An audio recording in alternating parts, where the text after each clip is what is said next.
Now we are marching toward the NHL trade deadline and into minor hockey playoffs. Welcome to the In Goal Radio podcast. This is episode 245, presented by The Hockey Shop, Sorts for Sports Langley, and thehockeyshop.com, featuring a longtime In Goal listener in Colorado's Ivan Prosvetov. And a look at the Bauer X5 Pro line with some custom colors that the Hockey Shop has for you. Plus, we're going to get into our second parent-specific segment. Darren Millard is still out with an upper body injury, and the league hasn't given us any salary cap relief, so I'm back in the saddle. I'm David Hutchison, sitting here with Kevin Woodley, and together we bring you In Goal Magazine, the online magazine for goalies, parents, and coaches, and all the fans of the greatest position of the game. Woody, welcome. Are you hanging in there? Is all this rushing around from NHL rink to beer league rink to everything we're doing in the office now? I was doing really good right up until the point where you threw out the dad pun to lead the segment with the marching. On March 1st. I was like, I have to. It's what I do. It is. It's painful. Thank you for explaining it too. I'm glad you got it. And there's probably somebody listening who didn't know what I was stupidly doing there, but. Well, hey, listen, they probably did. It was a good enough dad joke, but I felt, you know what they say about jokes that require explanation. I felt I needed to add the context just to show you. Oh, thank you. Thank you very much. All right. Well, if you're mocking me now, so that makes me think of all the mocking you do of Cam. So what's going on over the Hockey Shop these days? I kid because I love, and there's nothing to kid about at the Hockey Shop Source for Sports right now. In addition to our gear segment we have coming up a little later on the Bauer M5 Pro line with custom colors. I think it's a great, actually, sort of touching off point for the value you get from the Hockey Shop. It's not just, and Cam and his knowledge and their power as buyers of equipment, you get custom tweaks. Yes, they have, when a new line comes in, they have it early, they have it at the best price. But usually when they build out some of their other lines, they have custom options. We've seen it with the CCM in the past, right? Where they'll have D3O on lower level gloves that wouldn't normally come with D3O. And so in addition to the expertise, in addition to the great selection, in addition to the great prices, you often get unique options at the Hockey Shop Source for Sports that you can't get anywhere else. And we'll have one of those coming up in the gear segment. But I think it's quite, it's something that we see quite a bit, right? Remember the Henrik Lundqvist sticks with the actual squared off shoulder at the top. Things like that nobody else gets. Cam and his crew always make sure they have it at thehockeyshop.com and at the Hockey Shop in person. So maybe if you're not looking for new gear, if you just want to look around, as Darren so often tells us he does, and I know he does, just check out the website. You'll be surprised at some of the unique items you might be able to find that you can't find anywhere else. Again, the power of the Hockey Shop and Cam knowing what goalies want and making sure he brings it to them. I know Darren's way too professional to do this, but I still sort of giggle and imagine during the Vegas Golden Knights games when the play is on, Darren on his phone, just flipping through the hockeyshop.com, checking out what he's going to put on next. But I know he's too professional to do that. Hey, our feature interview this week, Woody, was you with Colorado Avalanche's Ivan Prosvetov, who is presented to us by NHL Sense Arena, virtual reality training for goaltenders and now for players. And I just want to give a little shout out to one of our readers and listeners, Tom Buck. Tom has his own YouTube channel, far bigger than ours. In fact, it's an incredible tech review channel. And he went out and got Sense Arena, thanks to In Goal. And he sent me a note and said, I can't believe it took me so long to get this. And Tom is a little bit like you, Woody. He came to goaltending in his 30s.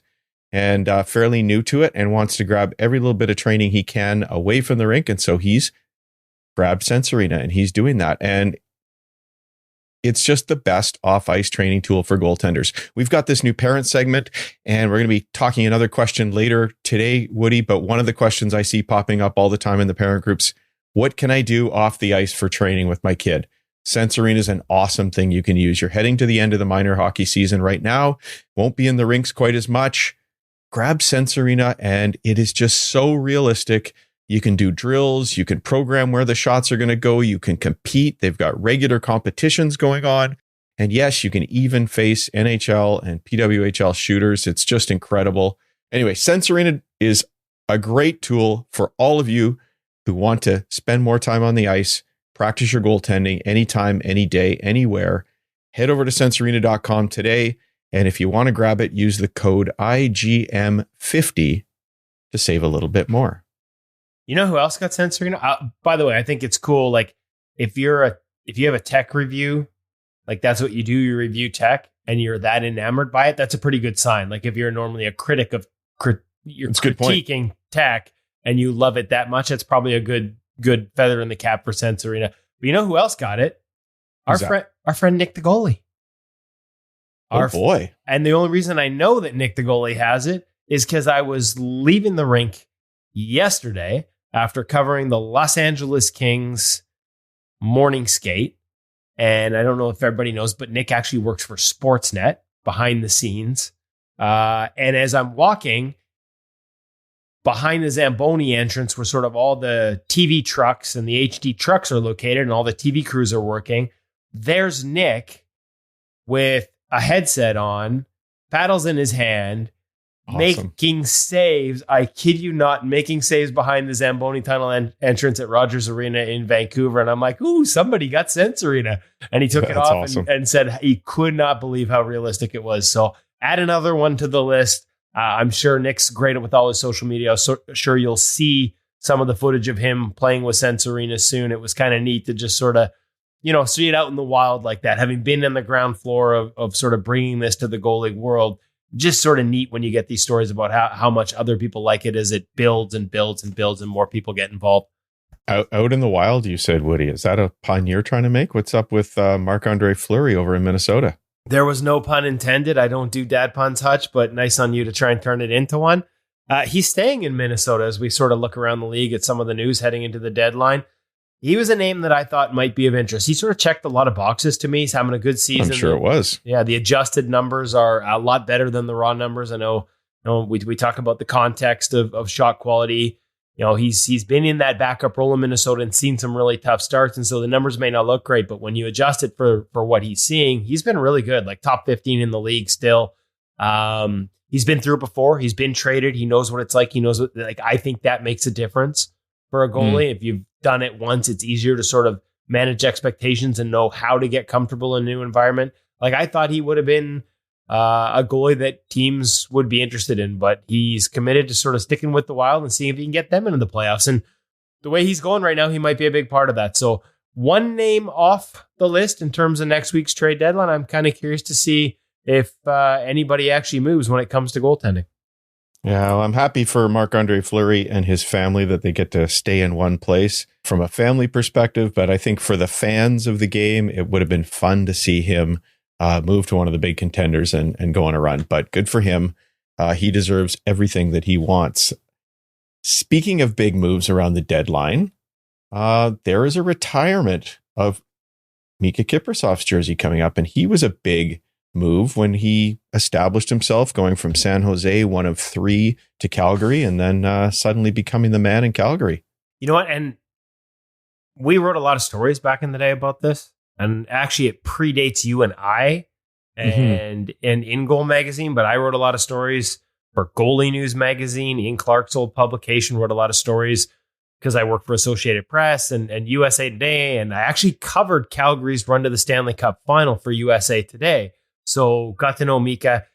Like, as much as the stories right now heading into the retirement are all about the character of Miikka Kiprusoff. And he was a character. Like, you talk about ties to Marc-Andre Fleury, there's a segue for you. Famous prankster in Fleury. Kipper was always sort of up to mischief. I remember writing features and being told by Finnish goaltenders about they'd be at like a Finnish national training camp and they'd be sent out for a run in the woods. And he would basically stop as soon as they got out of sight of the coaches and start eating. Someone reminded me it was blueberries. So eating berries, waiting for everyone to come back. And then when they came back, he just hopped on the end of the line and finished the run. So, and yet, don't take that as laziness or Kipper not being serious about his profession. Like, the guy literally stretched 3 hours every game day, 45 minutes before pregame skate, 45 minutes after pregame skate or morning skate, 45 minutes before the game, 45 minutes after the game, 3 hours every day. Like, his flexibility was legendary. The other name I wanted to shout out a little bit, and I did this on Calgary radio the other day too, is as much as Kipper arrived with all that skill in Calgary, and go look it up, folks. Got like 70 plus games for like 7 straight seasons. He was incredible. Absolute workhorse. He arrived with all that skill, but I think David Marcoux sometimes gets overlooked. The goalie coach in Calgary at the time went on to be a goalie coach with Carolina. After that, still works David Marcoux goalie schools in Calgary. I think he gets overlooked for the work he did with Kipper. Don't forget, this was a time when, even as 12 and 13-year-olds were starting to be taught the fundamentals of proper leg recovery. There were a lot of guys in the National Hockey League that didn't have it, that just got up off the same leg all the time. Such a different time. I mean, it's just crazy to think of now. Like it's inherent, it's innate in every kid, but there were guys in the NHL that didn't have it. And, if I remember it correctly, Miikka was one of those guys until he arrived in Calgary. And so you think about all the skill that he had, but there's just another layer of efficiency that a guy like David Marcoux was able to add to it. I think he worked on his puck handling as well. The mental reset he was famous for. I think there was a 5M system that David Marcoux had sort of developed that he taught to Kipper. So fantastic goaltender. So well deserved to see his number 34 going up in the rafters. Cough, cough. Luongo should be up here in Vancouver. But just cool that they're celebrating him. Cool that he actually showed up to be celebrated, because this is a guy who quite famously would not answer calls from the team during the offseason, like just ignored them. I expect it's going to be a fantastic ceremony led by our friend Jamie McLennan, who's a big friend of Kipper's when they were together in Calgary, and then as the goalie coach. The fact that he's emceeing this will make it even better. I can't wait to watch it.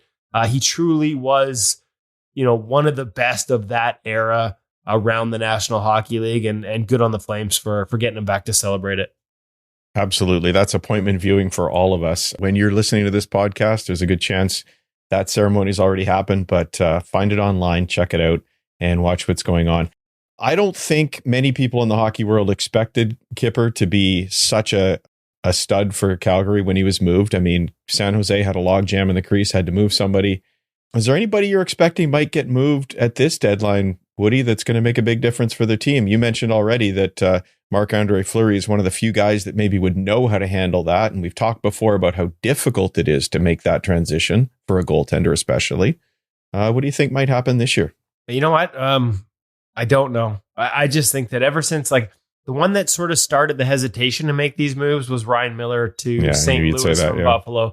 And we talk about all those things I mentioned about Marc-Andre Fleury checking the boxes. I do think there are things like whether it's style fitting, having been through it before, enough runway to sort of get comfortable behind a new system. Are you a guy who relies more on reads or more on technique? Where's your foundation?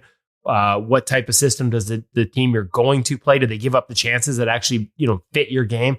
Like, Miller didn't check any of those boxes. And this is a conversation that I've had with him since then. Like, the style was different. It didn't necessarily fit with how he played. He was a goalie that relied heavily on reads at the time. And as he evolved later in his career, he would have been no problem making, but that was his first time being traded, the expectations, and since then, we just haven't seen as many teams willing to take that risk. Part of the problem is by the time the trade deadline arrives on March 8th, you're at a runway. You've got a month. And with the importance of rest, what's your guy playing? 10 to 12, maybe 15 games max? Not really enough time. Enough time to learn a system for sure. Not enough time to get used to all the little sort of nuances of how each guy plays in front of you, what their habits, what their tendencies are. And so, with that in mind, obviously Jacob Markstrom is the big name out there. I think he would have been a great fit. Maybe we hear a lot about New Jersey, not a great defensive team, but neither has Calgary being their bottom 5 in the NHL and all the underlying numbers in terms of the quality of shots they give up in Calgary. New Jersey's in the 20s. So again, Markstrom, a goalie who we've seen at times be at his best when he's busy. Well, guess what? You're going to be busy in New Jersey. They ask a lot of their goaltenders. And that's why Markstrom, probably should win the Vezina Trophy this year. His goals saved above expected. So he's outperformed his environment, the shot quality he's facing. 10 better than the next best guy on the list, or 9 better than the next best guy on the list. He is almost lapping the field. He's been so good in Calgary. That's a lot. Can you put into context what 10 is relative to the person below him? He's at 26 and the next guy's around 17. 26. Yeah, that's huge. And again, it's environment, right? It's 50% better. Yeah. If you're playing well behind a team that gives up a ton, you're going to, that's how you excel. It's harder to do behind a great defensive team because there aren't a lot of expected goals every night. There's not a great opportunity to outperform it. But I just think from a fit in terms of what he does well and what they tend to give up, that would have been one that made a lot of sense. But now, as we approach, like, is there enough runway to even make that deal and have it pay off for them? I don't even know that they get into the playoffs. So, a lot of fascinating conversations around the league. And I honestly just don't have a clue where any of this is going to shake out. UC Saros' name is out there. Yeah, having a bit of an. But now Nashville's on a heater, right? So but he's having an average season by his standards, and that's because his standards are so lofty. He's one of those guys that over the past 2.5 years has played himself into the elite conversation, and he's not having an elite season. We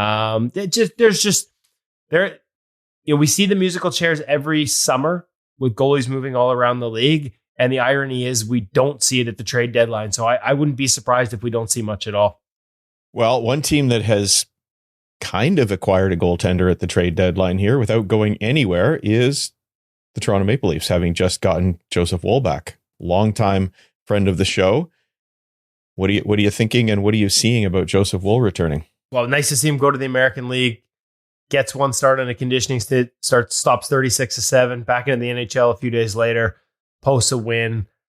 Listen, this is no disrespect to the other guys there. Obviously, we're big fans of Martin Jones and Ilya Samsonov. You feel good about Samsonov finding his game after really struggling early. I just think when I look at Joseph Woll, like, that's the future for them, the number one goaltender of the future, and not to pack too much pressure on him, but he's such an impressive young man. Like, he really is. And we see it in the pro reads, right? So the beauty of him being back is we're able to sort of launch the pro reads video session that we did with him. There's one live right now and another one coming soon. We went back to back with him in consecutive weeks, and you'll see that shine through. All the reasons that I believe he's the future of the Maple Leafs, the way he sees the game, the way he approaches, the way he takes breaks, the way he gets himself away from the game off the ice and is able to sort of focus on other things. There's just so much to like about his game, and he shares a lot of those insights in our pro read. So make sure you check it out if you haven't already at ingoalmag.com. The first pro reads of our latest session is up. The second one is coming, and of course you can always go back to the archives because we did a five video review with Joseph 2 years ago when he was first breaking in, and on episode, I think 158 of the podcast, he was a featured guest. So if you want to get to know the future of the Toronto Maple Leafs, we've got you covered here at In Goal Mag and the In Goal Radio podcast. Hey, those pro reads, I know we both believe, are a great way for young goaltenders to learn the game. If you're a goaltender or a parent listening to this, I'd just like to ask you a question.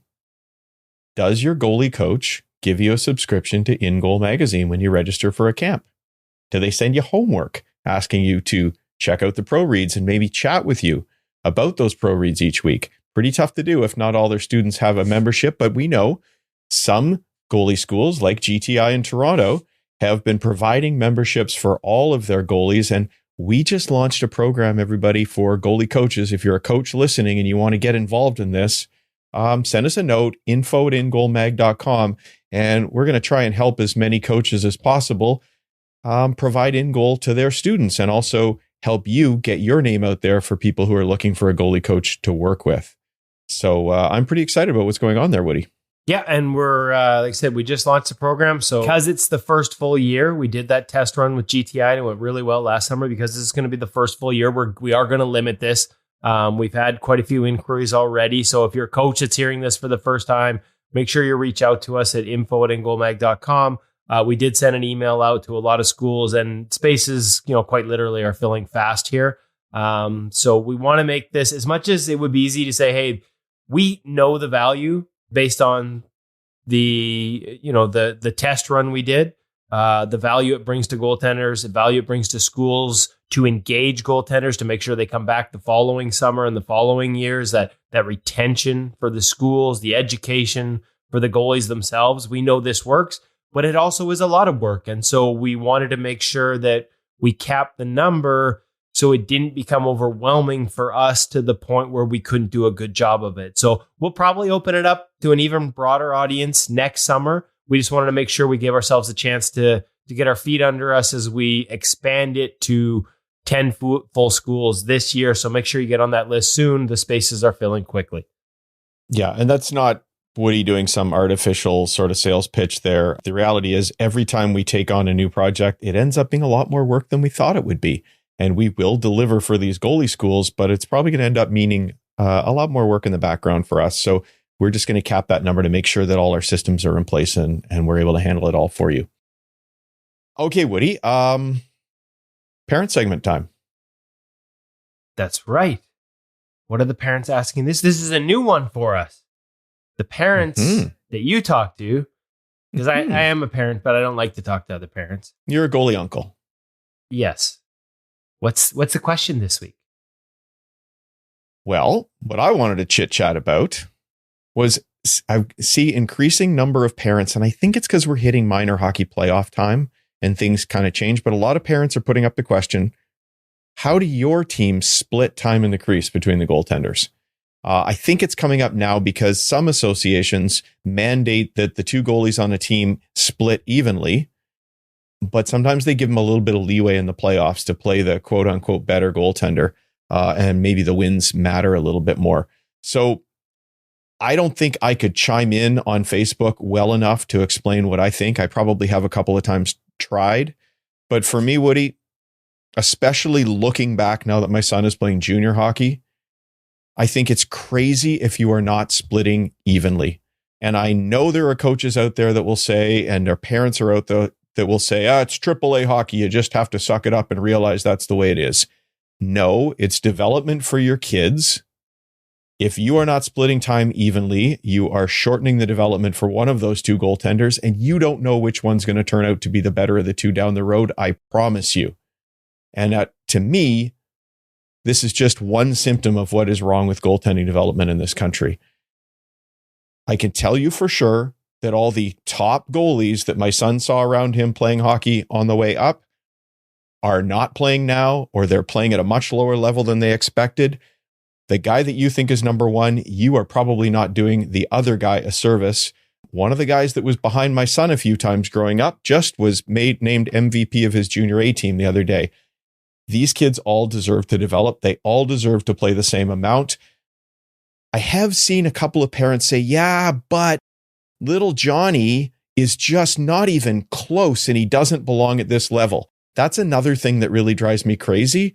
I've heard some associations mandate two goalies per team. I don't care how experienced the second goalie is or how ready the second goalie is.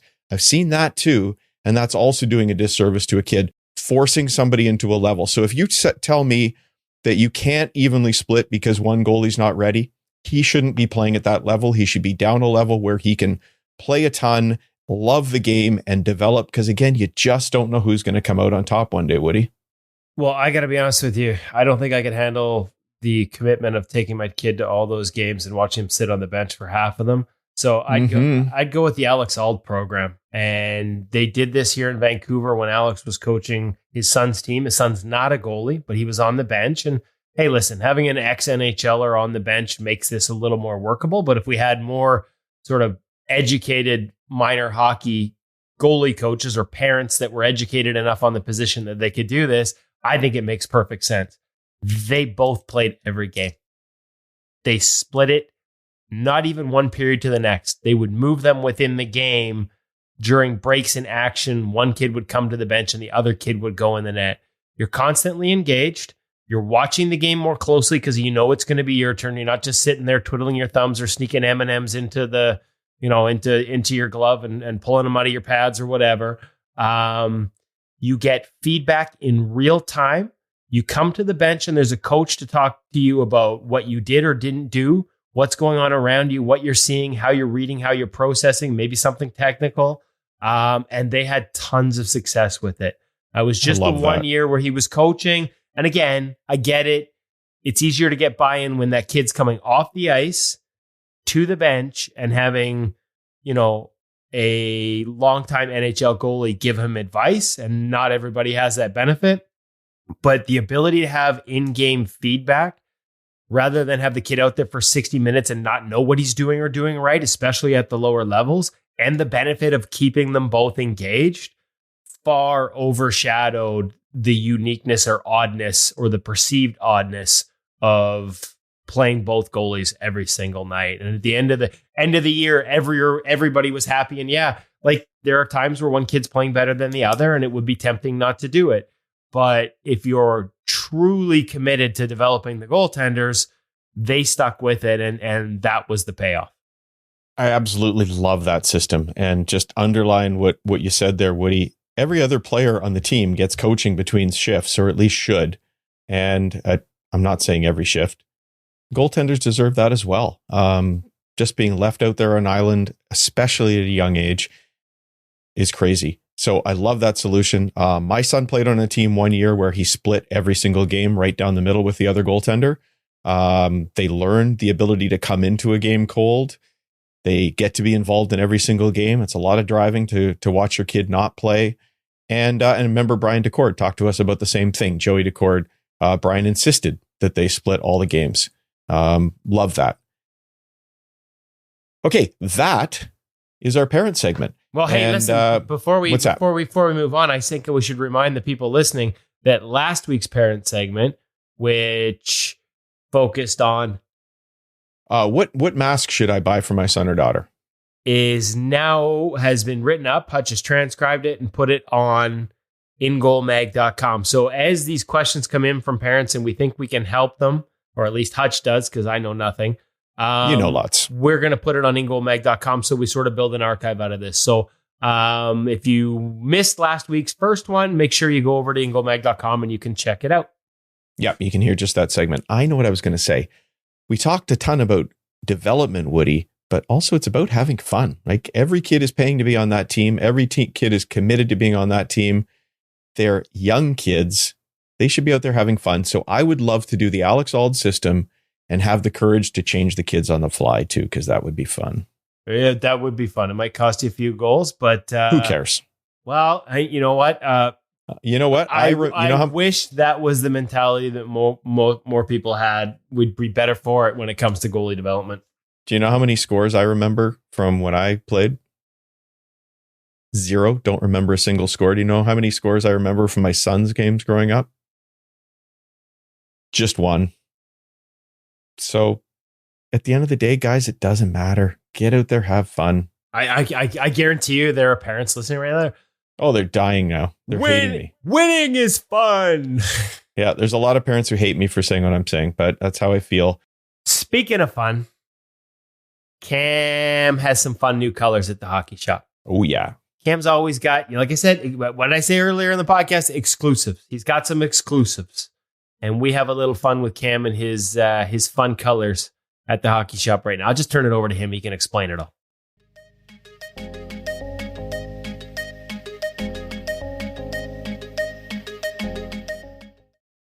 Welcome back to the Hockey Shop, source for sports. That's here. Goalie Utopia. That's also here. I'm Kevin. He's Cameron. That's me. And Cam, why do I have Bauer X5 Pro here? Because we've done a review of Bauer X5 Pro. These ones look nicer, but what's going on? Yeah, that's kind of the point. Special, custom colors, only available. Yeah. Hockey shop only. Hockey shop only. Wow. So, a couple different colorways. Nice chance to match your team stock right off the wall. Not having to order custom or any jazz like that. Ready to rock and roll. We got a couple of cool, neat colorways here, specific, hopefully, to what would be, your association and your look. Your beer league team, potentially. I really like these. Sorry, they're like Minnesota North Stars, green. It's a good look. Sport gold. This one you like little. You said jazz, all that jazz, little St. Louis Blues theme going here. All of that jazz. So let's preface this a little bit. What's going on here? So all of these are still a stock X5 pad. You're going to find this both in senior and intermediate. Again, these specific colors are specific to our store only. Nobody else has. Nobody else finds it. So you'll only find it here at the Hockey Shop, www.thehockeyshop.com, or just thehockeyshop.com, as you guys like to remind me that the www. It's not a somewhat redundant at this point. Yeah, I guess you don't need that anymore. Anyway, so what's cool about an X5 Pro? Walk us through. It's been a while, so just walk us through the feature. Quick refresher. So Bauer X5 Pro, designed to take over from the 3X series of pad, still designed like a vapor pad, so you got some good flex to the pad overall. You do feature their Stabila Flex knee block. Nice and integrated, but you still get a little bit of flex here. That's definitely a wonderful upgrade. You're still getting their special slide service, so their Cortex slide service all the way throughout and along the side. Front face of the pad is not. That is just a standard Gen Pro, so that one's what's changing there as well. Overall feel-wise, again, you get a lot of that like hyperlight fit and feel, but you get it in a much more economical package. Glove break? Glove break is based off of, if you want to call it, 590. So 6-degree glove break, bringing your index finger into the base of your thumb as you're closing it. Quite a common glove break. Great feel right off the shelf. As you can see, Kevin could close that right off the shelf. Oh, he does. Yeah, and I have really weak hands. He does. Look really at that. weak. So as I said, That's a good look too, eh? you do. Little Rangers. Rangers. Ah, Yeah. nice. So, Which one's your personal, like I heard, rumors that I mean, one of them might have been, modeled after a certain je ne sais quoi, but, okay. I won't say who. Doesn't matter. So, if you have any questions about these, you can give me a call 604-589-8299 or 1-800-567-7790, or check it out at thehockeyshop.com. Have a look at them. They'll be up on the website. Place your order. Again, if you have any questions, you can just simply give us a call or shoot us off an email. And if you want to get more in depth on the Bauer X5 Pro line, remember we've got a review that we've done already of the entire thing. Is it up here? Lots of detail. Down here. No, Over there. all the good stuff goes near me, Cam. That's up this way. Anyway, check it out. Learn about the X5 Pro Pad. And now you can get them in custom color. And now you can get them in custom colors. Only at the Hockey Shop. Exclusive.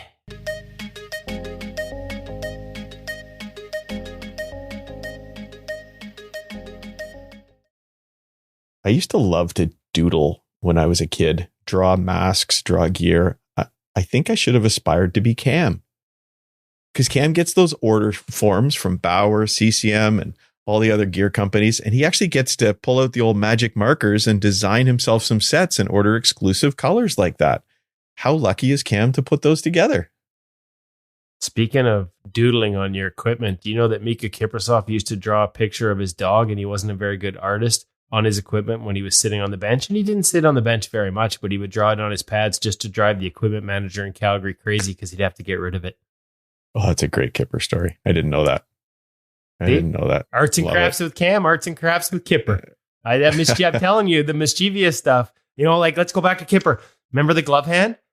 Remember how he Sure do. The unique glove motion where as the puck was being shot, he would turn the hand over, almost like he was priming the pump, turn the hand over to face the shooter and then square it back up and make the catch. I was told, man, I remember writing the story and I'm trying to remember all the specifics now. It was a coach in Finland that used to line pucks up and shoot at him, but he would line them up on end, sitting up on end, and they would come in all crazy. And so it became Seen that done before. It was like the old knuckleball. almost like a flinch, like a protective mechanism to protect his head. Because I don't know if I remember the story correctly or not, but I seem to recall him shooting high or shooting at the head. And so Kipper sort of developed this little, frankly, it's a hitch, but he was so damn good that he got away with it. Imagine today with 100%. And this is, got to give Mark Crew credit for this too. Didn't try and get rid of it. Recognize that it was something of, whether it's a timing mechanism or whatever. Why are you going to change a glove hand as good as Kipper's? I think nowadays coaches would probably try and drill that hitch right out of him. Probably long before the NHL. Yeah, true. Fair. Yeah. I remember that glove very well. The first time I got to officially go into an NHL rink, I was photographing Miikka Kiprusoff. I was actually there to interview Kevin Weeks in Calgary, but still have the photos on the computer because I just loved that day. Great memories for me. That was pre-Woody as well. Okay, so that was a cool segment with Cam. And now NHL Sense Arena, our good friends in virtual reality training for goaltenders, is bringing us our feature interview with Ivan Prosvetov, who I understand, Woody, recognized your voice. Yeah, that was kind of a cool. I wasn't having the best day. Went out to Abbotsford to watch him, Abbotsford Canucks against Colorado. And the PR guy introduced me, but not by name. So Ivan was doing his post-game workout. He didn't play that night, but he was going through a full routine, lifting weights, stretching, making sure that he did all the work he needed to do. And he said, hey, as soon as I'm done, I'll come talk to you. And then when I introduced myself, and he said he heard the voice and he recognized the voice from the podcast. So I knew we had a listener there. It's the second time that's happened to me where somebody didn't recognize me, but recognized the voice, which means, that we actually have listeners to this podcast, which is kind of encouraging. But it brought a massive smile to my face to hear that. And at the end of a long day, I really needed it. And I'm telling you, you're all going to be smiling by the time you get to the end of this interview. Ivan is very passionate about the position. He's got a unique sort of backstory and background in terms of how he got into it and a unique path to the pros. First year with the Colorado Avalanche this year, we get into that a little bit, not playing a ton, which is always tough for a goaltender. Some great advice on how to manage that. And just the evolution of his game. You're going to hear some names that you recognize from past In-Goal Radio podcasts that he's worked with. And it's just, the energy. At the end of the day, you'll hear it. I'll just let you listen. The energy he brings to it, the passion he has for it. Like I said, smile on my face. I'm sure there are a lot of people that have smiles on their face once they're done listening. NHL Sense Arena presents Ivan Prosvetov of the Colorado Avalanche.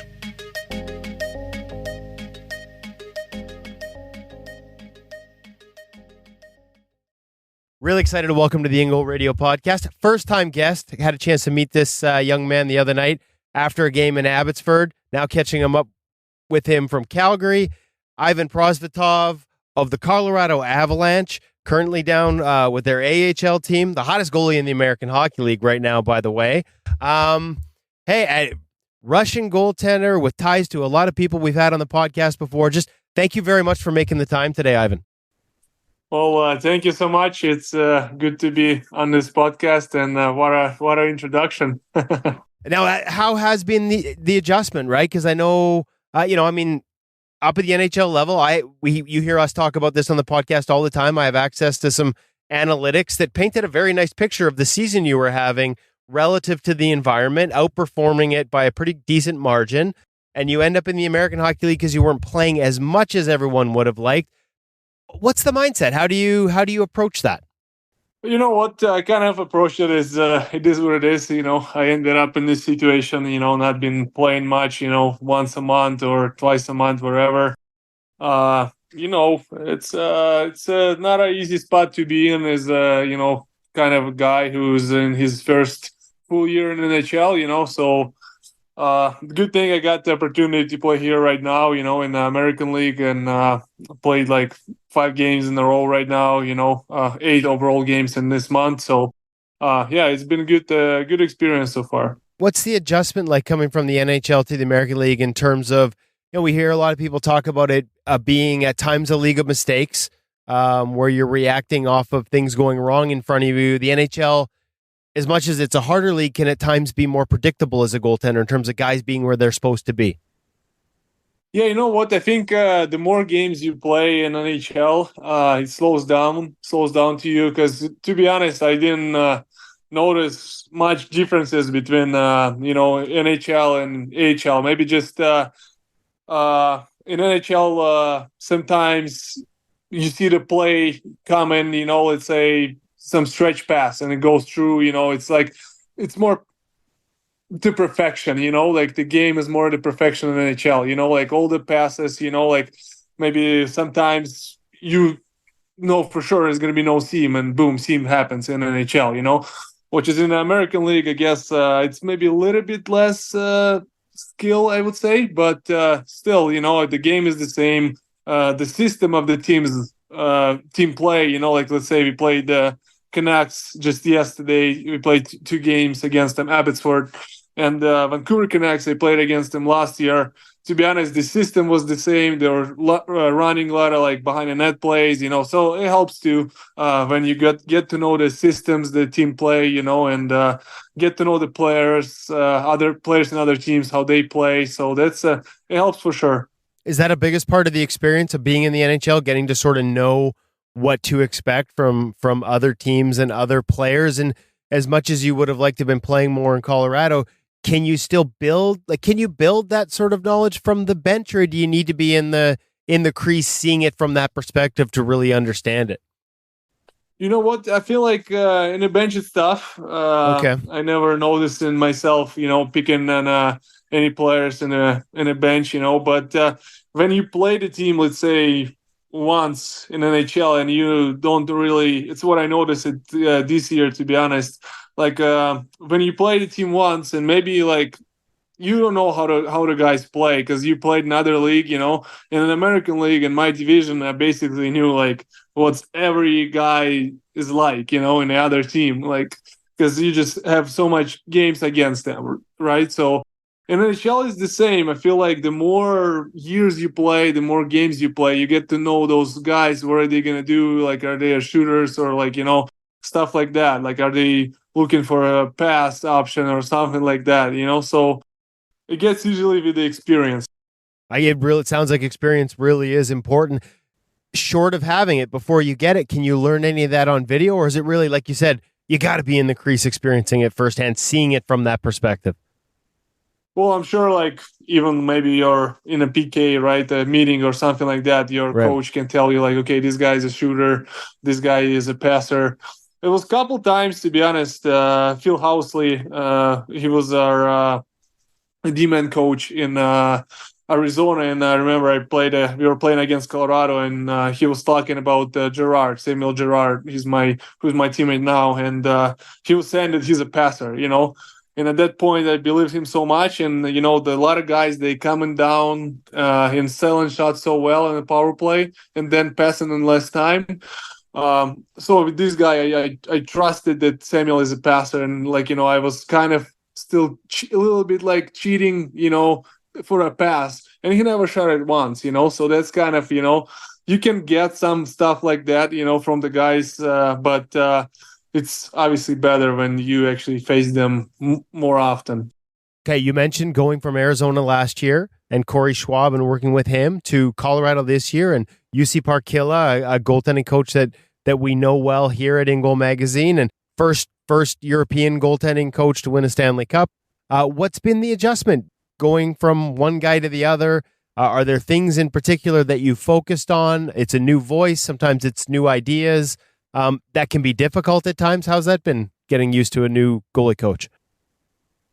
It's the first thing, like with Corey Schwab, I started when I was really young, right? I got drafted and I was really, really raw at that time coming into the league, like to the pro hockey, and I kind of, was just relying on my instincts, I just kind of had a thought in my head, just stop a puck, and he was probably, at first, he was like, okay, whoa, because like I was fully splits and, just straight athleticism, not much structure or anything.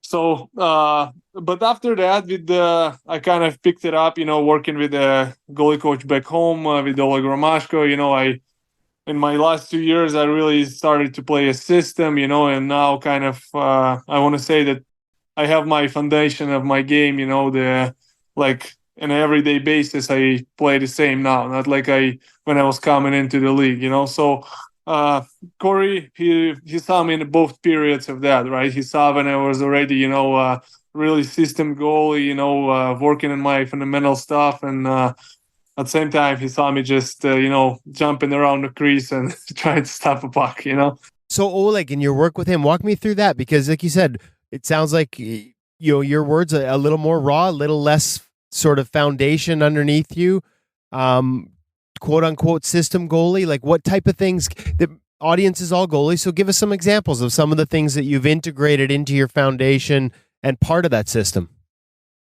Okay, like I was talking to you yesterday, right? So I told you how I got to know Oleg, and so my goalie coach, Zach Berg, who was my, I'm so grateful to him too, and he was my goalie coach for a couple years in Tucson, and he basically was development coach for Coyotes at that time, and he was trying to find ways for me to train in Russia during the summers, and he obviously didn't know anyone from Russia.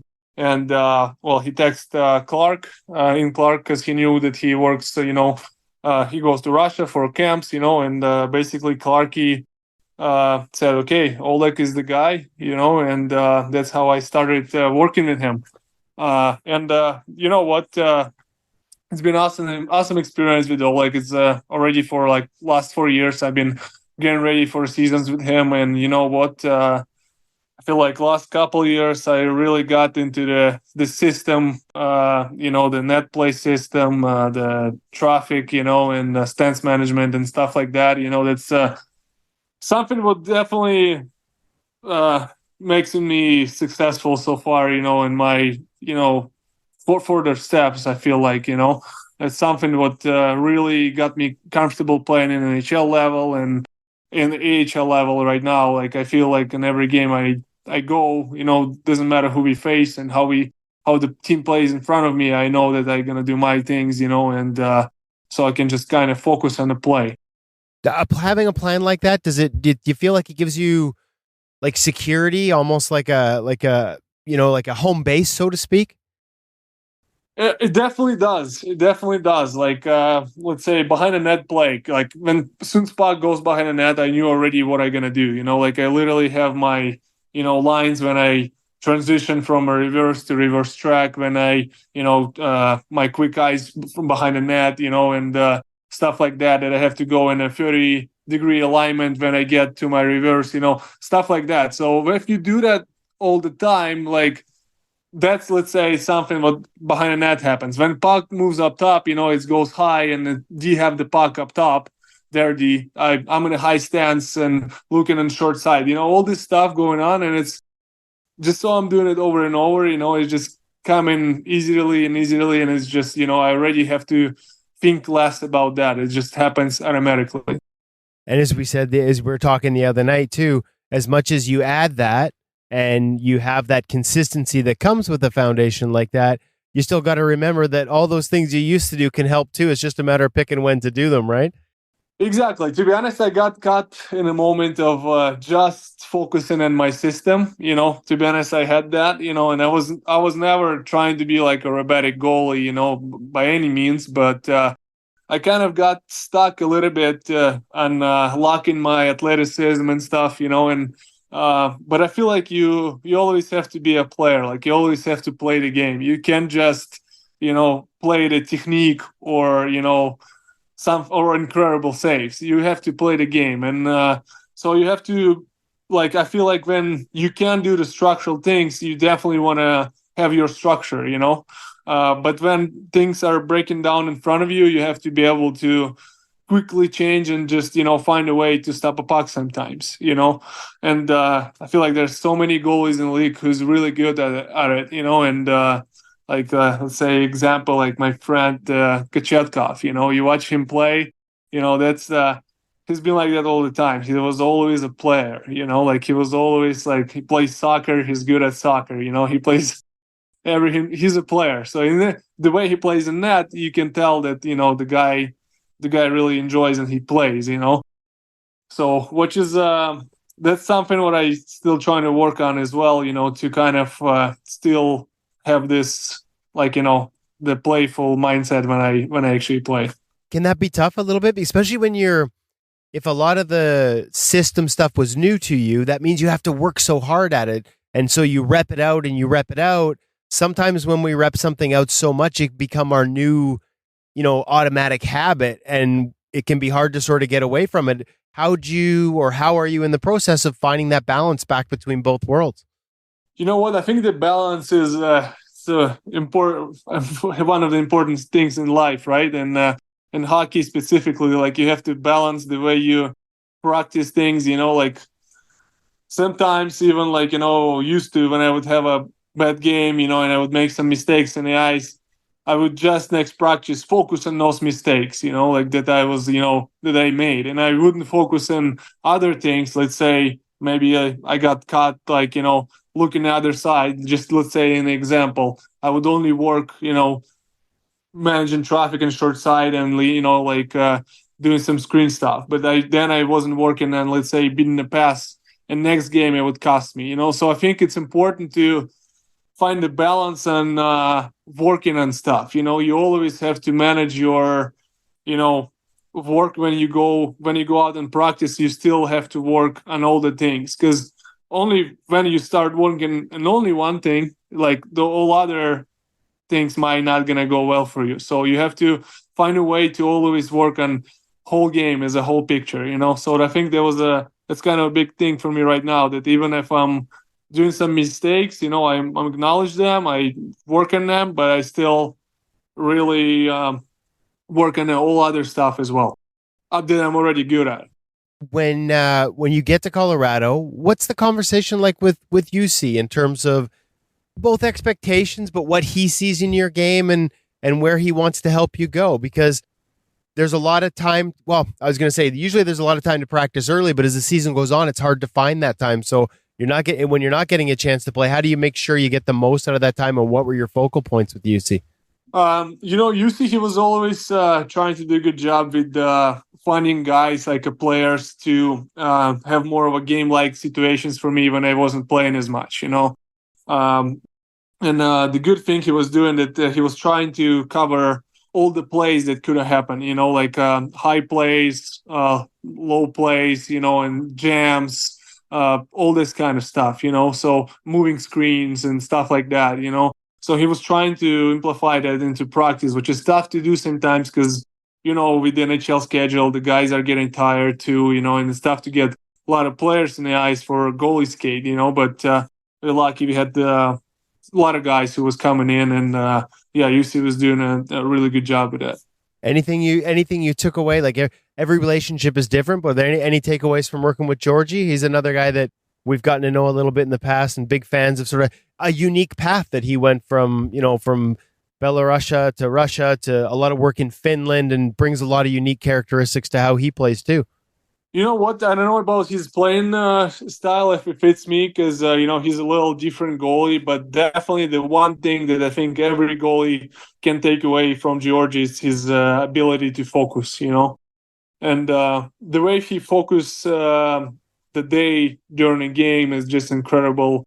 I played with many goalies and great goalies, I've never seen anybody focus like him. And I know it's not easy to him to stay in this focus, and because I tried it myself, I try to do that myself, but I know it's not easy, but you have to accept that it's not easy and go in this battle within yourself, that you have to be focused during a game day. And he's so locked in and during the whole game, and I think it's his biggest strength, to be honest.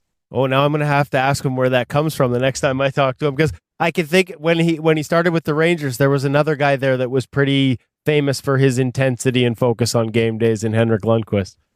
Okay, there we go. Well, that's maybe part of it for sure in his game, but that's tough. I think it's really tough to do, but it really helps. I mean, when you focus on the game, I mean, might as well. We can take a chance on that. So. Now, I'm curious, where did this all start for you? Just to rewind it a little bit, like when I talked to you last night, the passion you had for goaltending came through like right away. It was like, just love to talk about the position. How did it all start for you? Where'd you get started in goalie? You know what? I started really young. I started playing outside in my little city, Stupina, Moscow, close to Moscow. And we didn't have a rink built at that time in that city. Now there's a junior team there. Kapitan Stupina, Piotr played there too, actually, in the juniors. And they have a lot of prospects who played there. So I started playing outside. Was just a player without gear, but I was always trying to go into the net. I don't know why. I was always trying to be in the last flank. We wasn't supposed to have goalies, we were just playing, but I was still going in. And one day I showed up, and basically coach had a gear laying in for me, the old pads. I think it was iTech. I don't know what is the iTech. was. Yeah, iTech. Yeah. It used to be Bauer. Bauer bought iTech. Yeah. There we go. So now I'm a Bauer guy. So let's call it. I was always with Bauer. Perfect.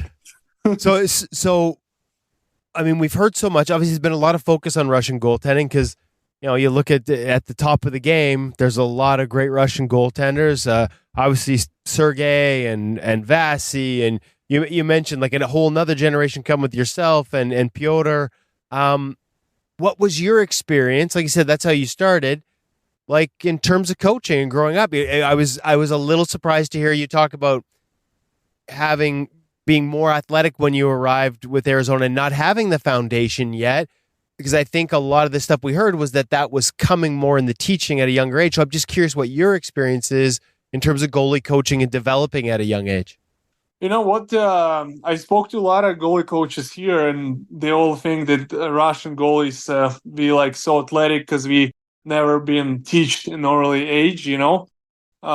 Which is, I think it's a good thing to do, to not give the goalie to a lot of structural things right away when he's really young. I think it's a really good thing, and that's actually what Oleg recommends to his younger goalies. I know I had a conversation with him about it. That some parents would text Oleg and be like, "Okay, we want to come for a camp, and our kid is like 5 years old or like 6. Like we want him to learn RVH or whatever, reverse track.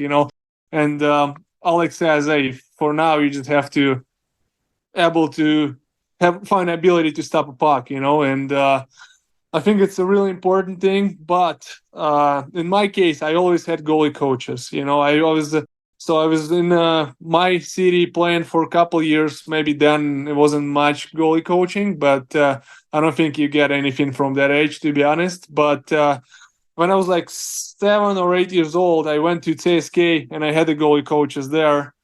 But I had a big thing when I was younger. I had bad ability to listen, so I wouldn't pick up much stuff, to be honest. And I was pretty lazy guy when I was growing up. I want to say that I was always tall, was always flexible. I wouldn't say that I worked on my flexibility ever. I'm just natural. I don't know, whatever. So.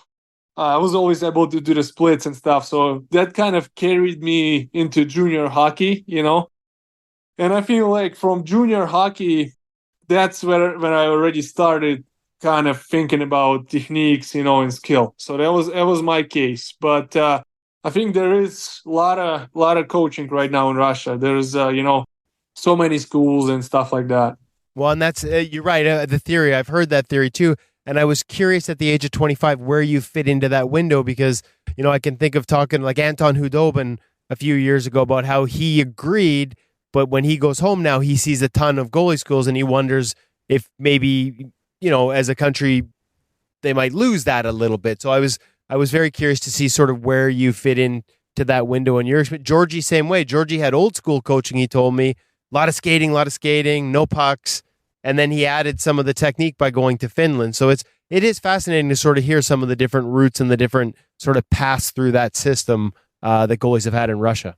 For sure. And I don't know if it's a bad thing that, some things you have to, you can tell the kids right away. Like if you can get it into their head that you have to use the high stance, when puck is high, or or you have to beat the pass, that's something where you're gonna have to, might as well to do it in every age, that's something for every goalie. Like you cannot be late in every pass and be a good goalie. That's just unrealistic. It's never gonna happen. So this kind of stuff you can tell kids right away.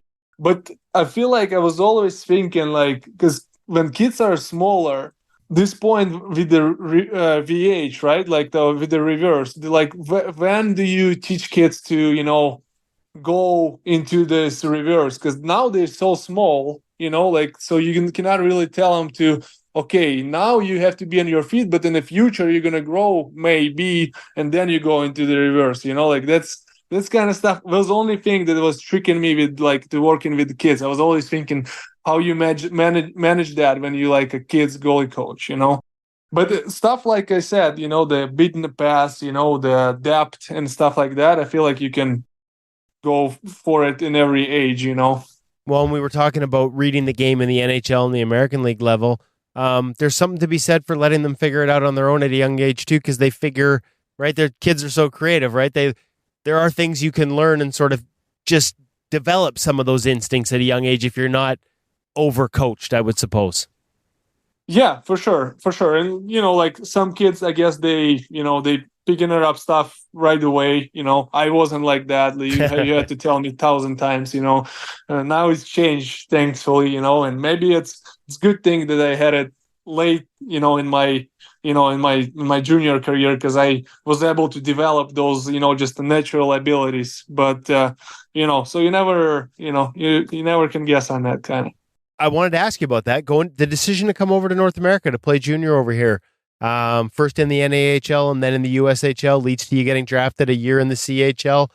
What led to that? It's not a decision we see everyone make. You know what? I kind of got screwed by. I didn't have an MHL team. I didn't have a junior team in Russia. I just literally had no place to play.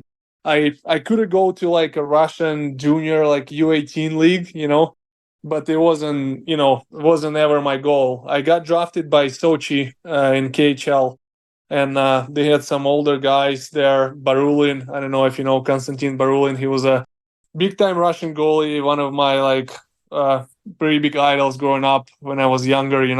He was there, and I was only 17 I was 16 or 17 going into this camp in KHL, you imagine. And obviously I didn't make the team, and they said that we don't have a MHL team, we're not sure what you're gonna do, and they said there's option to go in U18 and play there. And my agent and my parents, they kind of helped me out to move to United States to play junior, and I went to undrafted to USHL. I went to the Waterloo Blackhawks and got caught. Got caught, and and I got sent down to the North American Hockey League in Minnesota. What was that experience like? Did your parents come with you, or were you on your own at that point? Because culturally, language, that's not an easy thing to do.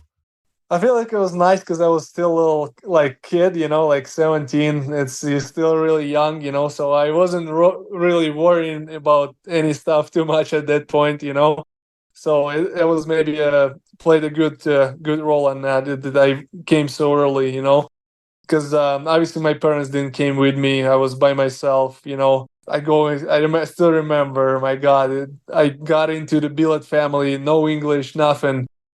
And did my phone got broken or I lost my phone and I didn't have a phone for a month. You imagine? So I couldn't contact my parents my first month in America, in the US, That's... And it was hell of a time for sure. What doesn't kill you makes you stronger, they say. I guess you learn lessons through that. What about on the ice? How'd your game develop? You know what? A ton since then. I feel like in North American League, I was still, I started watching a lot of other goalies, in NHL. It was Pecorine at the time, Bobrovsky, Carey Price, all those big goalies. I was watching them, and trying to do, find some drills that they are doing, and doing myself because there wasn't goalie coaches or anything in North American Hockey League. And so I had a pretty good year there, got drafted to USHL, got some coaching from Shane Clifford, and the goalie coach in Youngstown. He was awesome. That was kind of my first really North American coach, and from there going to OHL, AJ Wolchak, he helped me out a lot there. That's where I already started, really going into skills and technique and, building my system, because then Oleg came, and Corey Schwab, Zach Berg, all those goalie coaches, they all had an impact on me, over my course of my early career. When you get all those different voices and you're learning all those new things, is it hard to sort of not pick and choose? You're probably trying to learn something from everyone, but is it sort of hard to find where your foundation is when everybody's probably trying to add a piece or not pull you in different directions, but they're trying to show you new things?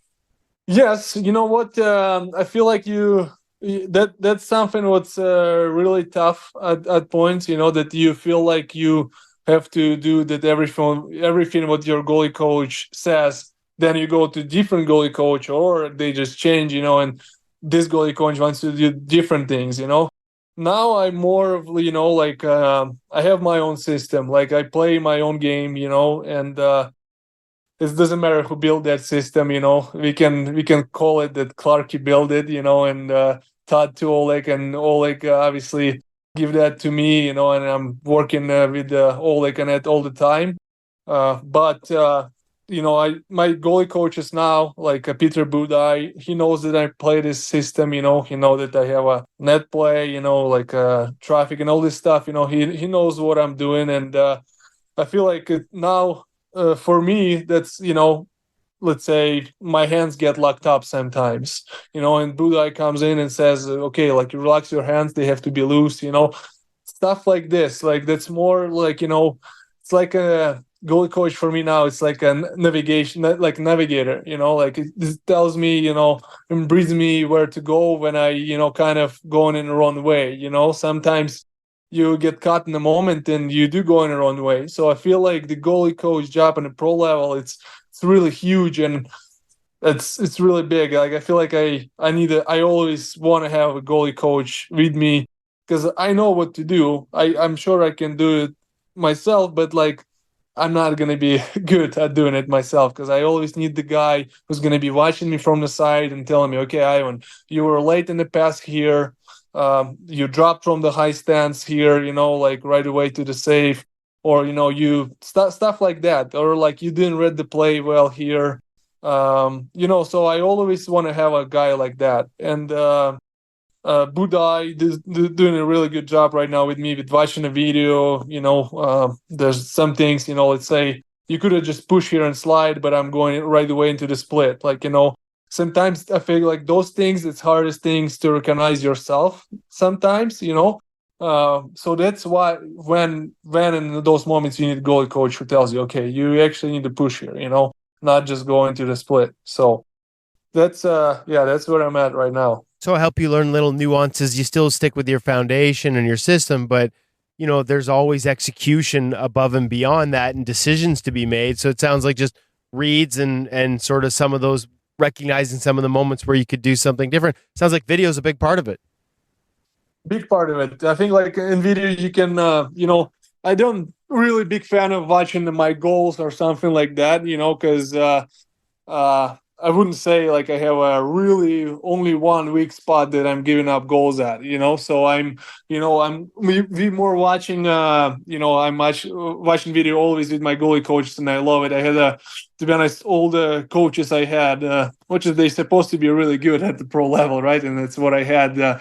All of them, they were so good at video. So it's always nice to have this conversation with them, how they see things, and stuff like that. So it's a big part of it for sure. I still always in touch with the Oleg, he still watches my clips, and we still, because I feel like the system that Oleg knows that, it really, sometimes I still have to get dig into it with him as well. So you said you're a Bauer guy now.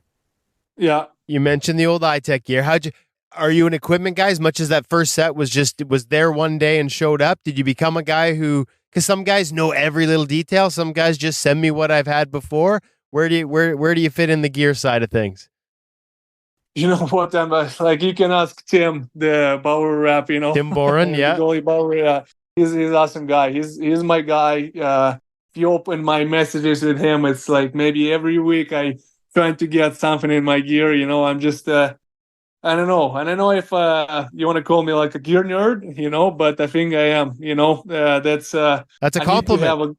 Yeah, well, it could be, but used to I wasn't like that. I feel like it just comes with age, that now I have a foundation also of my gear. Like I know what I want, I know what I do. Like my gear is always the same. Like my chest protector is always by one brand. Pants, my pads, I always like them as stiff as I can, the stiffest boot, everything is so stiff. And even now I probably gonna stick only with white colors, and I always need to get hockey laces right now in my glove, because I feel it's pack well, all those, like we built a special holder for my stick, and stuff like that. So I'm really picky on my gear, but I have my foundation. I know what I want for sure. Okay, so stiffest pad. So you're a Supreme guy then on the two lines. You're probably more on I think it's a hyper light, but like mine is like full custom. Like if Right. you ask Tim, like it's like totally custom inside. It's like I think it's a max stiffness for sure. That's just what I like because they not get wear out is quick, and it's just nice. I mean, might as well if you want to have stiff pads, and that's what I like. I like stiff boot as well.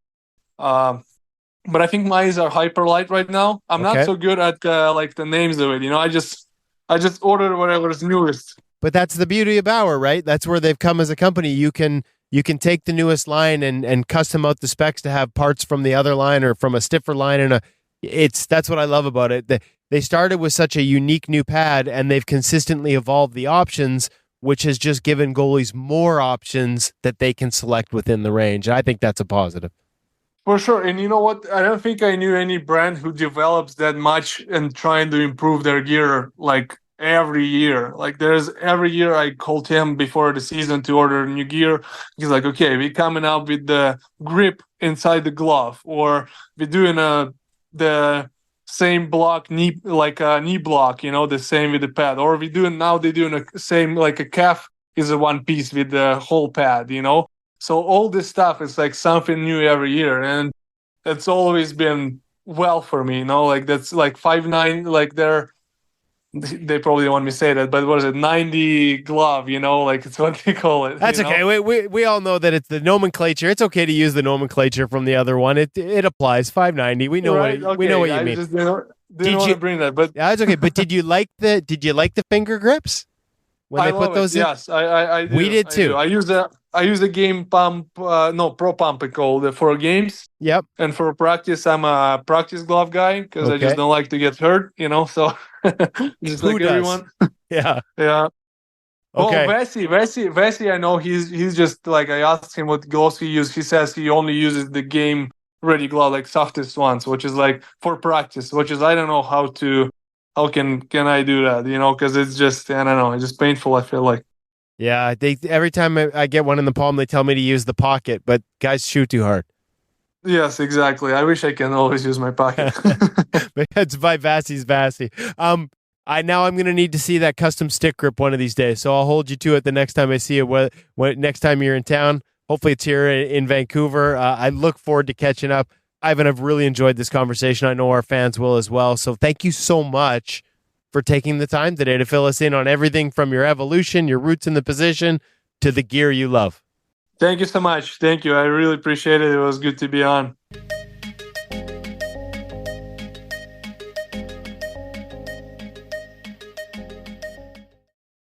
Thank you to Ivan for joining us this week. That was such a good interview, Woody. I absolutely loved it. Sort of peeling the curtain back a bit on development as a young pro. I still love all the interviews with the young guys because they haven't spent a ton of time with the media. They aren't just pulling out those standard answers to questions. They really love to dive deep into their craft. I would love to sit down with Ivan and pull out my notepad and just ask him to walk me through his system. You got little hints of it throughout the interview. His approach to the game. I actually felt like I was getting more very specific notes from Ivan on this interview than I have in many. Yeah, no, he was great. And I love it when goalies aren't afraid to sort of share some of the details with us, right? And so he did a great job of it. It was really fun to sort of listen in on that. And it's funny because I saw an interview heading into it where he used the phrase system goalie, and I think a lot of people that don't understand what that means, you can almost from the outside confuse that with blocking. Robotic. Yeah, that was the phrase he used, right? Robotic. But I think you guys teased it out really well in the interview. I think you did a great job of it and explaining the fact that no, you just have this foundation so that you can then go and play your game and be an athlete. And finding that balance is something, as he said, he's still working on, right? So it's no stone unturned guys are my favorite, the ones that are always looking for new ways to get better. And so it seems like that evolution continues for him. Like I said, tearing it up in the American Hockey League right now. And as I said, I wasn't blowing smoke. Like the adjusted numbers, again, he got some tough starts in Colorado. That's part of the gig of being when you're a backup. You get the tough nights. And so the raw numbers might not look very flattering, but his adjusted numbers were actually well above expected. And, frankly, I think reflect a lot better performance than maybe a lot of people looking at just the quote unquote NHL.com numbers might recognize in terms of how well he did there in a tough spot. Yeah, great job. And speaking of robotic, I won't completely get on my high horse and start talking about it, but I loved that yet again, he mentioned that there actually are goalie coaches in Russia, that kids actually are trained how to be goaltenders. And what I think is a bit of a myth, that you don't just go draft a Russian because he's never been trained and he'll come over here all raw and you can mold him. Yes, I know he learned a lot of his game here, but he learned a lot of it back in Russia too. And I think it's okay to teach skills to young goaltenders. Yeah, no, and he talked about that skill versus technique at too young an age. I do think a lot of, his playing partner in Alexander Georgiev did all the skating like crazy when he was in Russia as a young kid, but went to Finland to add the technical element in his teens. So there is, I know it's maybe oversold at this point, but the generation that's here now that's leading this Russian charge was certainly a part of it, where they got coaching, but it was very old school skating and skill based, and they didn't add the modern elements of the game till they were in their teens, or in some cases even later. And that's kind of maybe a bit of a narrative, but there is absolutely the narrative comes from some elements of truth for a lot of the guys that we see at the top of the league right now. Yeah, I know that stuff definitely comes from an element of truth all the time. I'm just not sure that it matters as much, but we won't go into that right now. What else is going on? Are we going to have an argument? Are you and me going to have an argument over this one? Well, I think at this point in the show, when we're down to the three people, folks. When we're down to the three people who've recognized our voices, there just wouldn't be a point in having the argument. But maybe off the top of the show, we could have a whole lot of fun one day. Bring Darren back. You won't know what's happening. He'll just be, why am I a referee? And they both got the gloves off. I've been gone too long. The children are fighting. Dad, we need you back. Woody, it was awesome hanging out with you again today. I love you, buddy, even if we disagree sometimes. It's okay. That's how we make the world better. We come to understandings. Thank you, Woody. Our thanks to the Hockey Shop Source for Sports Langley, to NHL Sense Arena VR Training for Goalies, to Ivan Prosvetov for joining us. And of course, our thanks to you wherever you're listening. He's Kevin Woodley. I'm David Hutchison. We wish Darren a speedy recovery, as we wish all of you another great week in goal.